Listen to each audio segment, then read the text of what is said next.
welcome back to my channel. I've had a lot of questions about certain foods and what is allowed on the carnivore diet, so I thought I would dig into that in this video. And if you're thinking about trying this way of eating, then this video will help you figure out which version is best for you.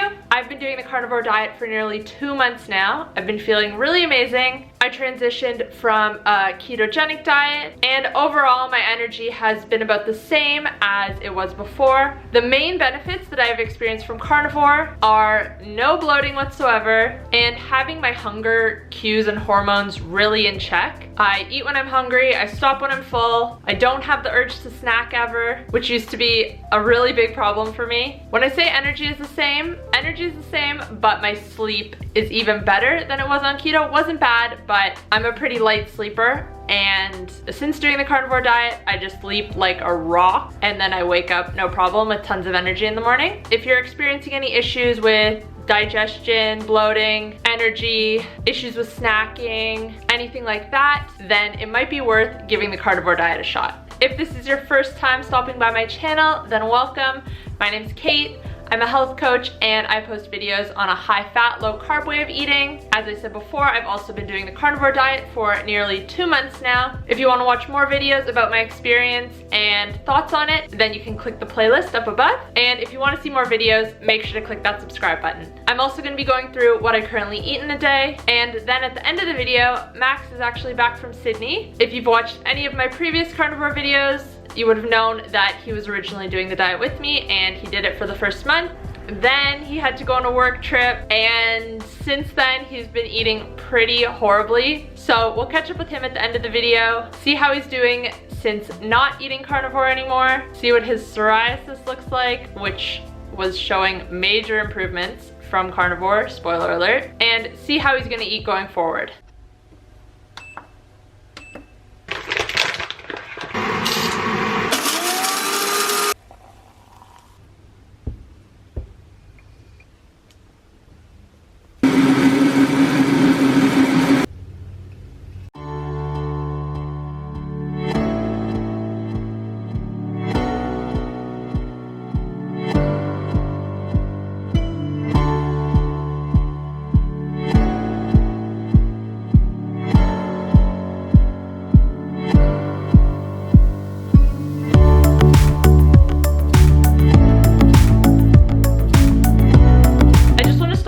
Saying that there are no hard rules with carnivore. There is technically no right way to do it, and different approaches will work better or worse for different people. That said, I know that some people, including myself, like structure, like guidance, and when I was first trying to figure out what I could and couldn't eat on carnivore, it was really confusing. Carnivore is also known as zero carb, and this threw me off a little bit at the start because people were eating eggs, and eggs do have small amounts of carbs, and I was just a little bit confused. How can it be a zero carb diet when there's still carbs? Not many, but not zero. And then I saw other people saying that they don't eat eggs and that they only eat meat, and then some people were only eating beef. Yeah, it's just a little bit confusing and overwhelming when you're first trying to start. A couple rules, if you will, that seem to apply to all the different versions are you can only eat animals and animal products, and that there is no need to track calories or macros. Now, the second part I agree with to an extent. When I'm eating carnivore, my hunger cues just seem to work perfectly. It is really, really hard to overeat, but there are a couple exceptions when I think you at least need to be mindful with certain foods, or else you may run into some trouble. And I will get into that as we go along. This is the version that most people follow. Any type of meat and any type of animal product is accepted on this version. Beef, pork, fish, eggs, bone broth, organ meat, butter, kefir are all acceptable. Cheese is also allowed, as well as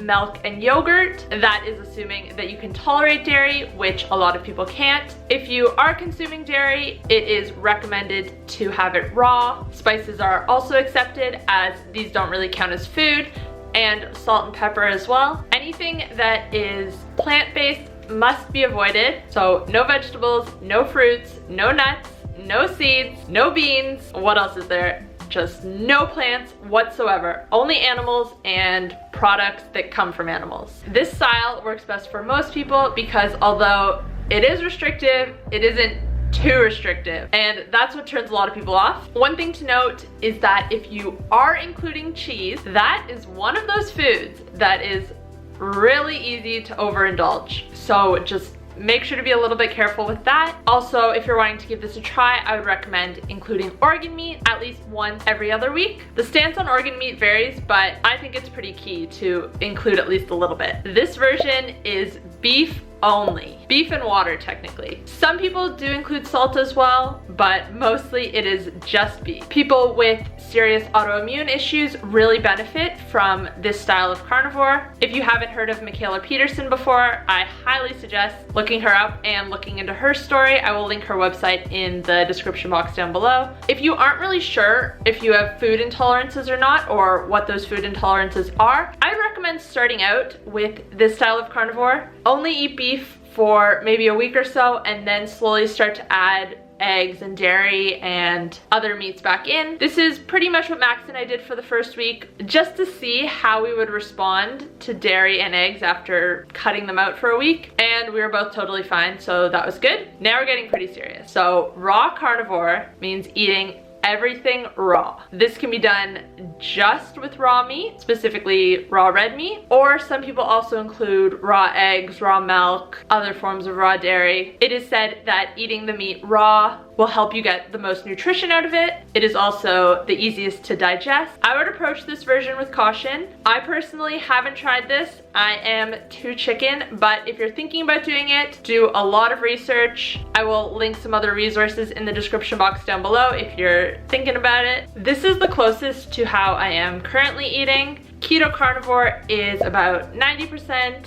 animal products and the other 10% is plant products. After the first month where I was fully carnivore, only animal products, I decided to try to start to add some things back in. And honestly, there hasn't been too much that I've wanted to add back in. Just some avocados here and there, some other green vegetables here and there. MCT oil was another one. But beyond that, it is mostly animal products still. I've been feeling really good, so I don't really see a need to change, and I haven't really become bored with it yet. So yeah, just gonna keep rolling with it. If you are thinking about going carnivore, I would suggest starting out 100% animal products, going at least 3 weeks, if possible a full month, and then adding things back in and maybe transitioning to Keto-Carnivore. This worked really well for myself, and I think if you start out trying to be Keto-Carnivore, it might be a bit hard to only consume 10% plant. I think you're better off just diving straight into it and then adjusting from there. Also, eliminating fiber completely from your diet can really give your gut a chance to heal if you have any issues with that. So that's another reason I would say to dive straight in.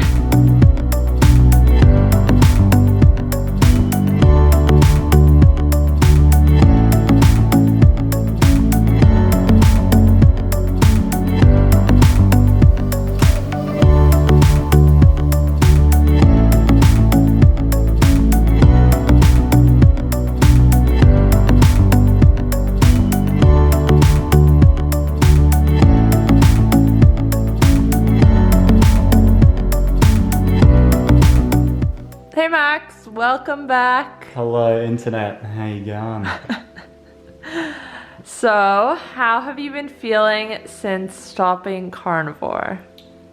Pretty rough, to be honest with you. I actually went up to Sydney for a couple of weeks for work, and because I was over there, I was just staying in a hotel and I was eating pretty much takeout every single night. Got back on the wine. So it's been about 2 weeks, and I think 10 days out of 14, I have woken up in the middle of the night and been unable to get back to sleep for about an hour, whereas before, for the previous month, I was sleeping soundly from 10 till 5:30 and waking up with tons of energy. It's also taking me a lot longer to get out of bed. And also I've got joint pain, and like my back's been hurting quite a bit, which is not ideal at all. So I actually stopped going to the gym for a couple of weeks.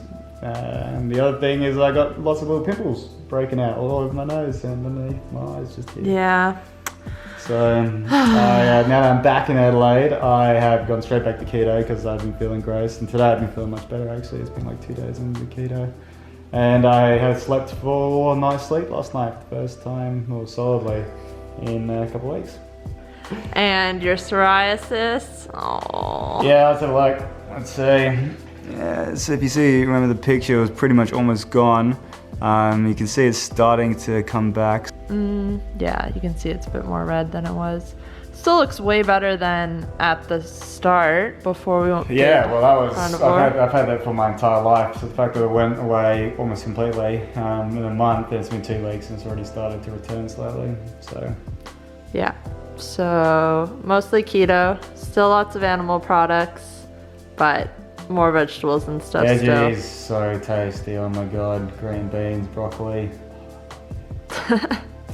All right, well, I think that's everything. So, see you later. All right, guys, I'm gonna wrap things up here. Thank you so much for watching. Make sure to like this video and subscribe to my channel if you haven't already. Also, if you are doing a carnivore diet or thinking about doing a carnivore diet, leave me a comment down below. I love chatting with everyone. I reply to every comment. Thanks for watching, and I'll see you next time. Bye.